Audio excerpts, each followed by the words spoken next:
दोस्तों, ये छोटा सा वाकया ज़माना कदीम का है कि एक छोटे से गांव में अहमद नाम का एक गरीब लड़का अपनी माँ के साथ रहता था। उसके वालिद का इंतकाल हो चुका था और अपनी बूढ़ी माँ से बहुत प्यार करता था, क्योंकि वो अपनी माँ को ही अपनी पूरी कायनात समझता था। माँ की बहुत ज़्यादा देखभाल करता था और घर की तमाम जिम्मेदारियाँ भी अहमद के कंधों पर थी। गुर्बत के बावजूद अहमद कभी मायूस नहीं होता था। हर रोज़ फजर की नमाज के बाद वो हाथ उठाकर दुआ करता, या अल्लाह, मुझे हलाल रिज़्क़ अता फरमा और मुझे अपनी माँ की खिदमत की तौफीक दे। अहमद सुबह काम पर जाता और शाम को वापस घर आता। दिन भर मेहनत ईमानदारी से अपनी मजदूरी करता और शाम को अपने मालिक से अपनी मजदूरी के पैसे ले आता। अहमद का मालिक उसकी ईमानदारी से बहुत खुश था, हमेशा उसे दुआएं देता था। दिन जब वो काम से वापस आ रहा था, उसे रास्ते में एक बटवा मिला। उसने बटवा खोलकर देखा तो उसमें बहुत सारे पैसे थे।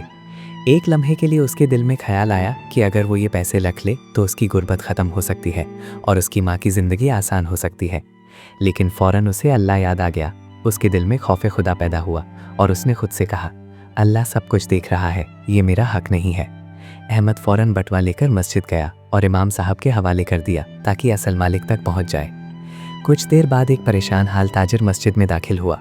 उसकी आंखों में बेबसी साफ नजर आ रही थी। उसने बताया कि उसका बटवा गुम हो गया है, जिसमें उसकी सारी जमा पूंजी थी।